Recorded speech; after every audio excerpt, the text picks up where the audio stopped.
آج یہاں ہیں، کل وہاں ہیں، پرسوں وہاں ہیں. ابھی میں چند دن پہلے میں ٹوکیو میں تھا، اس کے بعد پھر میں سول میں تھا، اور پھر میں یہاں آیا تھا، پھر میں نے وہاں کیا ہے، پھر میں پیرس میں تھا. آپ کو ایسے لوگ ملیں گے جو بیٹھے ہوئے گفتگو کر رہے ہیں. معلوم ہوتا ہے ان کا ایک پاؤں یہاں ہے، ایک ویسٹ میں ہے، ایک ایسٹ میں ہے تو ایک ویسٹ میں ہے. یہ ساری صورتحال. کاروبار ہے، پھیلے ہوئے ہیں، وہاں بھی ہیں، یہاں بھی ہے، ہانگ کانگ میں بھی ہے، دبئی میں بھی ہے، اور بھی جگہ پر ہے، پاکستان میں بھی ہے، نہ معلوم کہاں کہاں ہے. یہ ساری چلت پھرت جو ہے، تو جو اللہ کے دین کے خادم ہیں، جنہوں نے اپنے آپ کو اس کام میں لگایا ہے، ان کے دل پر اس کا کوئی منفی اثر نہیں پڑنا چاہیے. یہ ہے اصل اس آیت کا حاصل. لا یغرنک تقلب الذین کفروا فی البلاد. تمہیں دھوکے میں نہ ڈال دے. یہ ان کافروں کی اس دنیا میں ملکوں کے اندر چلت پھرت، ایاب و ذہاب جو ہے، آنا جانا، شان و شوکت، اس کی وجہ سے دھوکہ نہ کھا جانا. متاع قلیل، یہ بہت ہی تھوڑی سی دیر کے لیے بہت ہی حقیر سا برتنے کا سامان ہے. یہ زندگی ہے کیا؟ کتنی ہے؟ کتنی لمبی ہے؟ آج مرے کل جنگ پر لو، کیا پتہ ہے، بات ختم ہو جائے گی. یہ ساری چمک دمک، یہ ساری جو ہے چلت پھرت، یہ شوق، یہ سارا کا سارا جو بھی ہے ان کا، یہ کیا ہے؟ عارضی چند دنوں کی یہ چلت پھرت ہے. متاع قلیل ثم مأواہم جہنم، پھر ان کا ٹھکانہ جو ہے وہ جہنم ہے. وبئس المہاد، اور وہ بہت ہی برا بستر ہے، بہت ہی برا ٹھکانہ ہے. یہ بھی ایک، جیسا کہ میں نے عرض کیا، دین کے لیے کام کرنے والے، فالذین ہاجروا واخرجوا من دیارہم واوذوا فی سبیلی وقاتلوا وقتلوا، جو لوگ بھی اس راہ پر چلنے والے ہیں، ان لوگوں کے لیے ایک بہت بڑی نصیحت یہ ہے کہ تمہیں دیکھنا ہوگا، شان و شوکت ان کی ہوگی، دنیا میں بول بالے ان کے ہوں گے، ان کے جو ہے جلوس نکل رہے ہوں گے، ان کی طرف لوگوں کا رجحان ہوگا، لوگ جو ہے ان کے نعرے لگا رہے ہوں گے، ان کے زندہ باد کے نعرے فلک شگاف ہوں گے. سب دیکھو گے، تمہیں دیکھنا پڑے گا. اس دیکھنے کے باوجود حق پر قائم رہنا. بدا الاسلام غریبا وسیعود کما بدا. اسلام جب شروع ہوا تب وہ اجنبی سا تھا، کوئی اس کا جاننے پہچاننے والا تھا ہی نہیں. اس کے بعد اسلام کے اندر جب قوت آ گئی تو پھر تو سب کے سبھی اس کے جاننے پہچاننے والے بن گئے. لیکن حضور نے فرمایا بہت جلد اسلام دوبارہ غریب ہو جائے گا.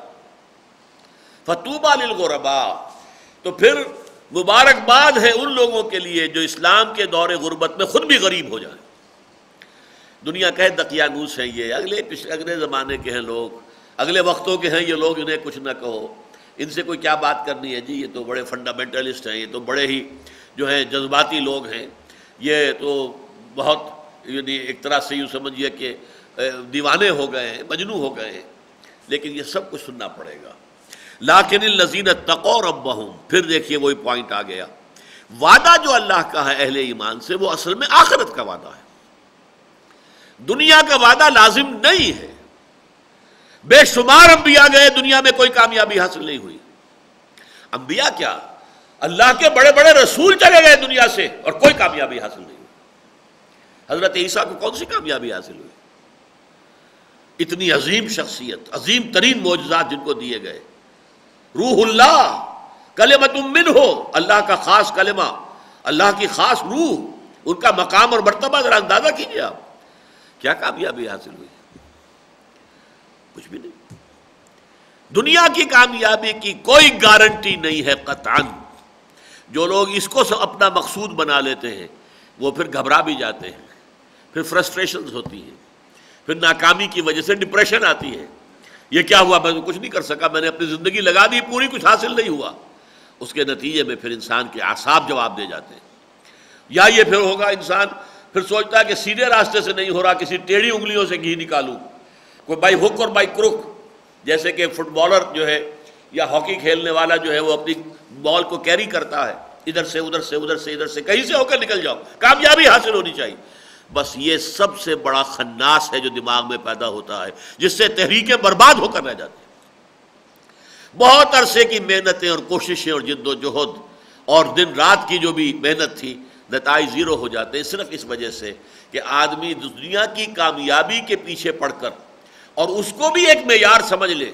تو واقعہ یہ ہے کہ پھر اندیشہ ہے، یا شدید ڈپریشن، مایوسی، فرسٹریشن، انتہائی بددلی، اور یا یہ ہے کہ کوئی الٹا سیدھا کام کر کے اپنی ساری محنت کے اوپر پانی پھیر لینا. تو نوٹ کیجئے کہ وعدہ کیا ہے.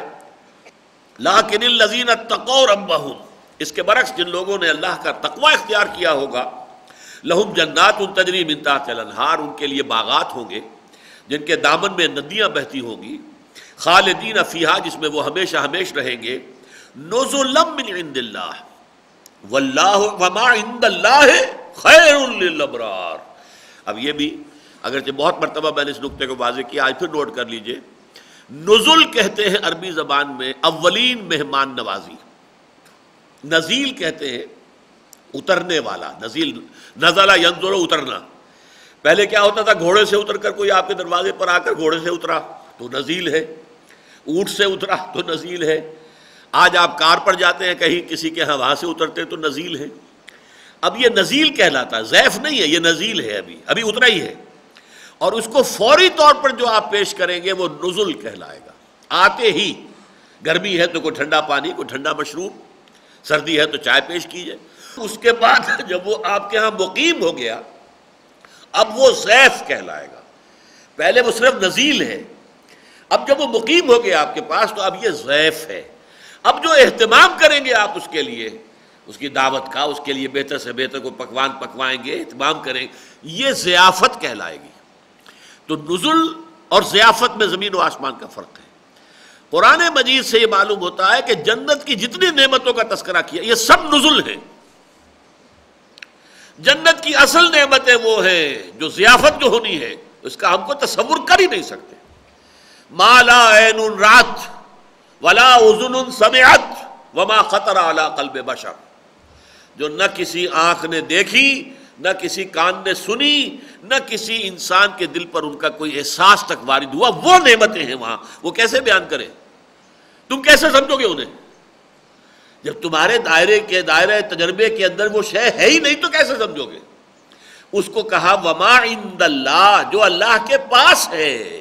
یہ تو نزل ہے، فوراً جو مل جائے گا، لیکن جو اللہ کے پاس ہے، جو اصل نعمتیں ہیں، جیسے کہ فرمایا گیا ہے سورہ سجدہ میں، فَلَا تَعْلَمُ نَفْسٌ مَا أُخْفِيَ لَهُم مِّن قُرَّةِ أَعْيُن، کوئی نفس، کوئی جان نہیں جانتی کہ اللہ نے ان کے لیے آنکھوں کی کیا کیا ٹھنڈکیں جو ہے وہاں فراہم کر رکھی ہیں، کوئی نہیں جانتی۔ قرآن میں موجود ہو گیا، یہ قرآن کے حوالے سے بھی آ گیا، لا تعلم نفس ما اخفی لهم من قرۃ اعین، اور حدیث میں آپ کو سنا چکا ہوں، ما لا عین رات ولا اذن سمعت وما خطر علی قلب بشر، وہ اصل نعمتیں وہ ہیں۔